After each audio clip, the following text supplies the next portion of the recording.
Welcome guys to this tutorial series where we are doing this animated human with the simulated clothes. In this video I'm gonna show you how you can take the jeans texture we brought from Marvelous Designer into a more interesting jeans texture with a slightly more advanced node setup. So the texture you see now is the one we brought from Marvelous, and the new one that we're gonna create is this one. This new jeans material is brighter, has less repetitions, and also a graphic pattern in the back. It looks like this. We are once again going to use the Denim texture that I generated in Midjourney. That looks like this. This image texture you can download for free among the other free resources, and you find the link to that in the video description. And if you want to generate your own pattern, this is the prompt I used. Denim fabric texture, tileable image, and then line tile to make it tileable, and then stylized to 250. And I used version 6.1 of Midjourney. So let's tab back to Blender and have a look at the node setup. In this video, I'm only going to explain the big picture of how this node setup works, but I encourage you to download the free material that I provide among the other free resources. When you have downloaded this material, you can study all the values and the details, and you can tweak it to your own liking.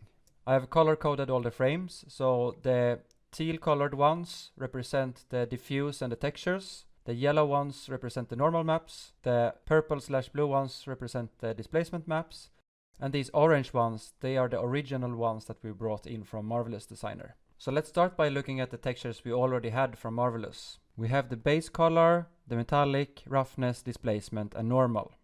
And we're not going to delete these textures, but we are going to mix the base color, the displacement, and the normal map with another texture. Let's start with the base color. So we can preview it by pressing Ctrl, Shift, and click. And as you can see, the base color is actually the texture that I generated in Midjourney. That was UV mapped in Marvelous and then brought in here. So what we're doing in Blender is to mix this base color with another copy of this same texture. But this texture has not gone through Marvelous. It's the one that we downloaded straight from Midjourney. And we set it to repeat and non-color, as opposed to the other one, which is set to clip and sRGB.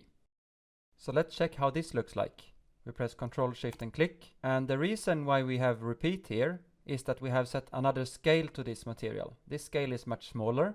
And also the non-color data is because we want a brighter result. If you have a good eye, you may see a hint of repetition here with some lines going through, but they are quite blurred out, so it's not so easy to see this repetition. And that is due to what I have done before this image texture. I have kind of distorted the UV coordinates by taking the UV map up here, going through this mapping node, and then I have blended it with the Voronoi texture and then with a noise texture before I send it to the vector of this image texture. So to show you what the distortion does, I will mute these nodes to see the difference. Okay, so I will press M, and now the lines are more straight and clear, which makes it easier to recognize this repetition, which we don't want. So let's unmute them again by pressing M again.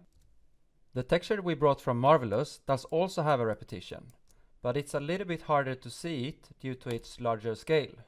But if we zoom out a bit, we still can see these lines going here. So that is why we are mixing it together with the smaller scale texture, and that is what we are doing in these nodes here. To really make sure that we are getting rid of all tiling, we are mixing the textures twice. First with a screen blend, and then with a normal color mix, where we use a noise texture as a factor. That looks like this.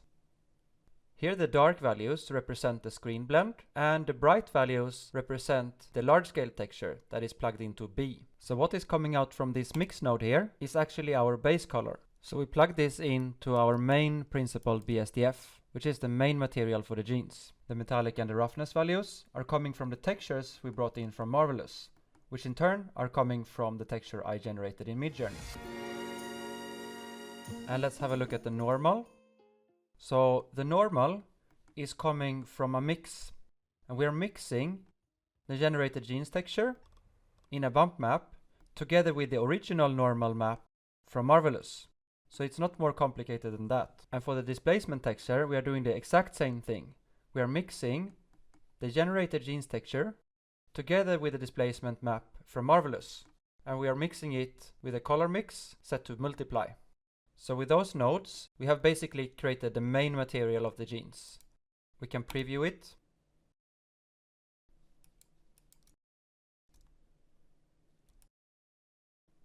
And now it's time to add the top stitching.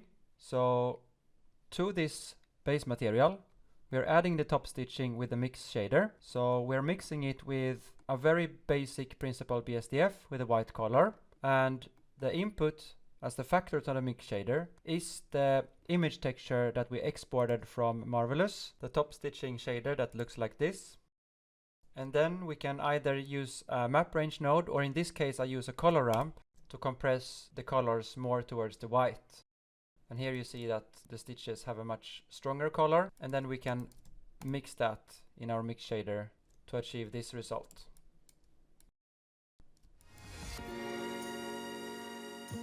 And now what is left to add is this graphic pattern that we want to have on the rear side of the jeans here. So to add that, we are adding another mix shader. So what we are doing is to mix our material, the jeans material with the top stitching, together with a very basic Principled BSDF with a bump map.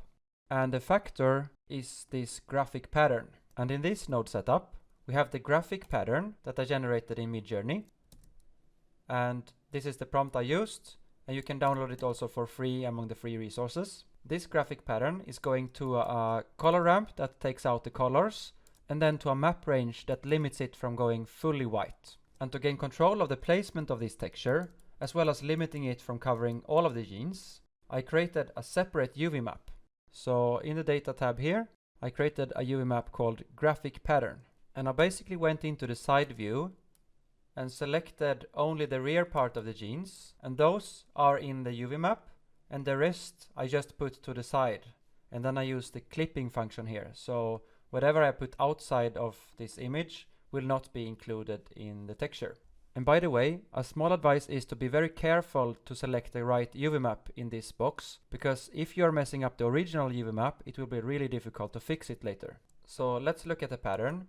As you see here, there is a really strict border between the pattern and what is not in the pattern. So this is something we have to fix, and that is done with a mask.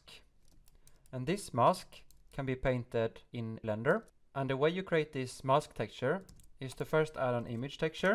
You can place it here in the shader editor, and then you click New in the Texture tab. And then you go to Image and click New here. You name the image, for example, to mask_1. You select the resolution and click New Image. Now you can find this image here, and you can paint the mask by going to the image editor here and go to the texture paint up in the 3D view.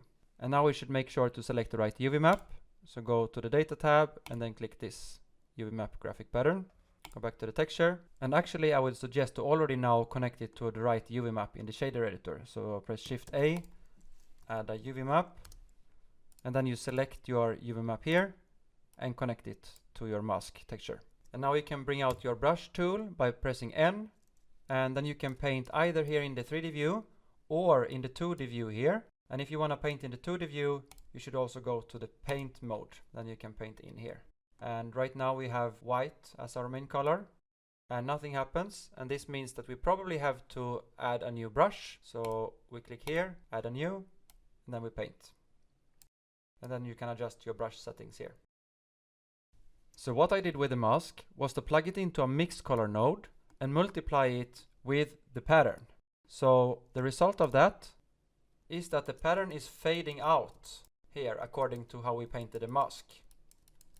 So now this can be used as a factor in the mix shader, and that is when we achieve this result with a smooth fade from the pattern out to the normal jeans texture. And we also use this output into the height of a bump node that we used in the Principled BSDF for the pattern. So that is how we created this full node setup. So now we have this jeans material with no distinguishable tiling. We have clear seams, and we have this pattern in the rear side. In the next video, we're gonna give the character a tattoo. Like, subscribe, and share this tutorial with your friends. See you in the next video.